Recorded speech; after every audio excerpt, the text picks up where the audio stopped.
Imagine a world before the like button. Hard to picture, right? But just a bit over 20 years ago, it didn't exist. When this tiny click of approval first appeared in 2007, no one expected how powerful it would become.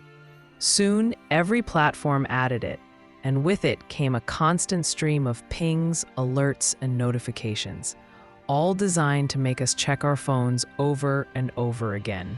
It's no surprise, then, that more people now feel the need to take a step back. Research keeps proving what we've been feeling all along. Too much social media, too many apps, and too much screen time leave us anxious, distracted, and less happy. That's where Cal Newport, a professor and author, stepped in. He invited 1,600 people to take part in a month-long break from unnecessary technology. Afterward, he studied the results, and what he found became a movement he called digital minimalism, a simple, meaningful way to cut through digital noise and take your life back. In 2016, writer Andrew Sullivan wrote an article describing how constant digital noise, the non-stop social feeds, emails, and alerts, wore him down completely. Many of us know that feeling, the itch to check your phone again, even when you just did. But here's what's interesting. None of this was the plan. When Apple launched the very first iPhone in 2007, Steve Jobs introduced it mainly as a great music player that could also make calls. It wasn't meant to become a full-blown addiction machine. Facebook was also innocent at first. Back in 2004, it was just a fun way to see what your friends were up to, not a space where you'd spend hours scrolling. At that time, people wasted more time on computer games than social feeds, but things changed quickly. By 2009, Facebook added the thumbs up like button, and suddenly each post turned into a little game of emotional reward. Every ping or heart gave us a hit of approval. It felt good, and tech companies knew it. Comedian Bill Maher once said that social media companies are like the new big tobacco, selling something addictive and pretending it's harmless. The truth is, our attention is now one of the most valuable things in the world. So, how do we protect it? Digital minimalism isn't about deleting every app or living in a cave. It's about being intentional, choosing carefully what earns your time and attention. You start by asking simple questions. Does this app or website add something important to my life? Does it truly support what I care about in a way that nothing else does? And if the answer is no, you let it go. This idea isn't just about decluttering your phone. It's about decluttering your mind. Cal Newport compares it to the minimalist movement, where people organize their homes by keeping only what truly brings them joy. Digital minimalism applies that same philosophy to your online life. Tyler, one of Newport's participants, realized that social media was giving him far less than it was taking away. He deleted his accounts, and a year later, he was happier, more focused, and full of energy. He exercised, read, volunteered, played music, and spent real time with family. The result? A calmer, richer life. 1. Clutter is costly. The more apps, feeds, and messages you allow, the less space your mind has to breathe. Think about Henry David Thoreau's lesson from Walden. Everything you own, even convenience, comes at a hidden cost. Your time, your energy, your peace. The same goes for digital clutter. 2. Optimization is important.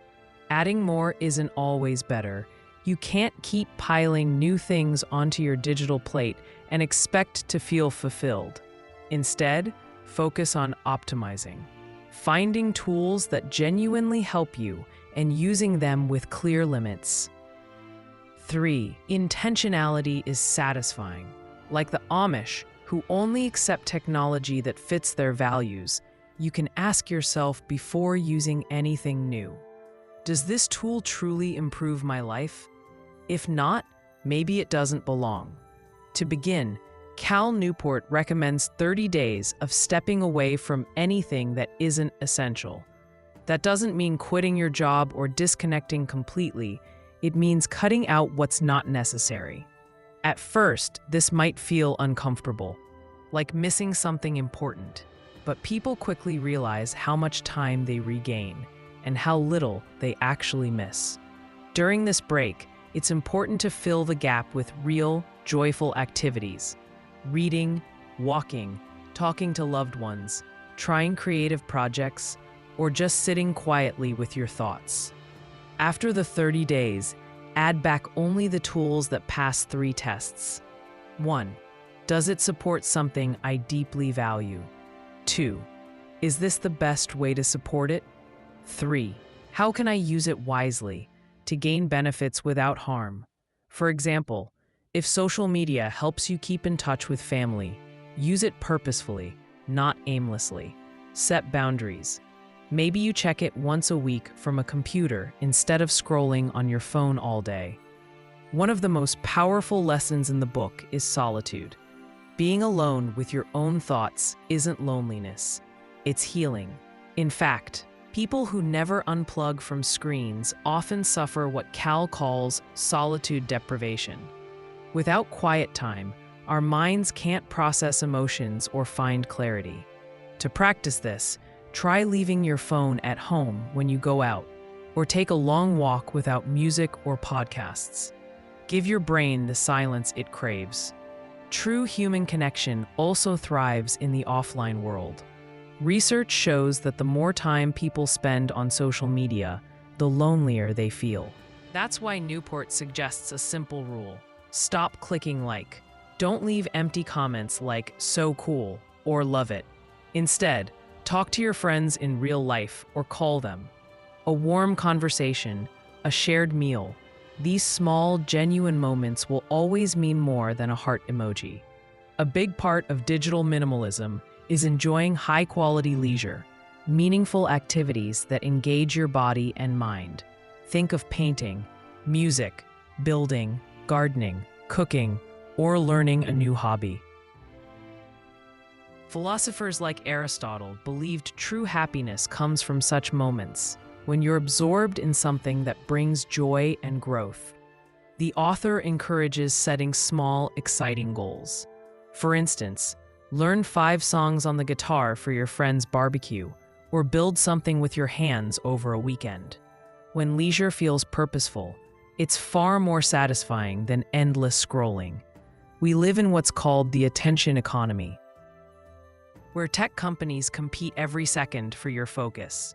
Your attention is now more valuable than oil. But there's a growing movement fighting back, called the attention resistance. People are uninstalling addictive apps, turning off notifications, or even going back to simple flip phones. They're reclaiming their focus, their time, and their peace. You can do the same. Turn your computer into a single-purpose device. Use blocking apps like Freedom to help you focus. And most importantly, remind yourself that less connection often means more happiness. Digital minimalism isn't about rejecting technology. It's about using it deliberately, on your own terms. It's a gentle reminder that your attention, peace, and time are precious. By choosing quality over quantity, solitude over noise, connection over clicks, you create space for what truly matters, living fully, freely, and with focus. Actionable advice: try deleting social media from your phone. You can still check it from a computer if needed, but that small barrier will make you more mindful and often happier.